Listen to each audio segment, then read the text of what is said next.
Medicinoje yra žinomi atvejai, kada moterims, artėjant numatytam gimdymo laikui, prasidėdavo sąrėmiai, nors jos būdavo pasidariusios abortus.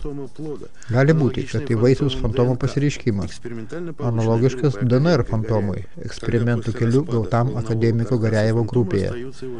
Kada po banginio karkaso suirimo, fantomui lieka plonas apvalkalas, bet kaip jis elgiasi, šito iki šiol niekas nežino. O štai kiekvienam iš mūsų gerai pažįstamo ultragarsinio skenavimo UZI poveikio organizmui po eilės eksperimentų Piotras Gariajevas laiko tiesiog žudančių žmogų. Taip, 95-96 metai. Dirbome su DNR.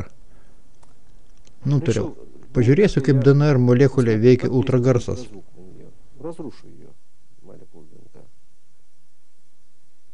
Apskritai norėjau pažiūrėti tik veikimą, nes ten toks pats režimas kaip ir UZI. Veikiant DNR molekulę ultragarsu ir po to dalykus, kurie mane tiesiog apstulbino. DNR molekulė. Vandens tirpaliai pastoviai skamba. Skleidžia sudėtingą melodiją su pasikartojančiamis muzikinėmis frazėmis. Paleidžia ultragarso spinduliuotę, tokią pačią kaip UZI. Ir ką aš girdžiu?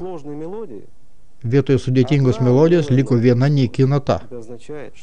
Tai reiškia, kad mes ultragarso pagalba ištrynėme iš DNR molekulės didžiulį informacijos kiekį, kuris buvo realizuojamas per garsą. Ir tada aš pagalvojau, Dieve mano, pas mus krūva, pas mus nėra sveikų vaikų. Žemės rutulyje nėra sveikų vaikų. Todėl, kad jie visi, neskaitant laukinių genčių, praeina UZI, skenavimą ultragarsu.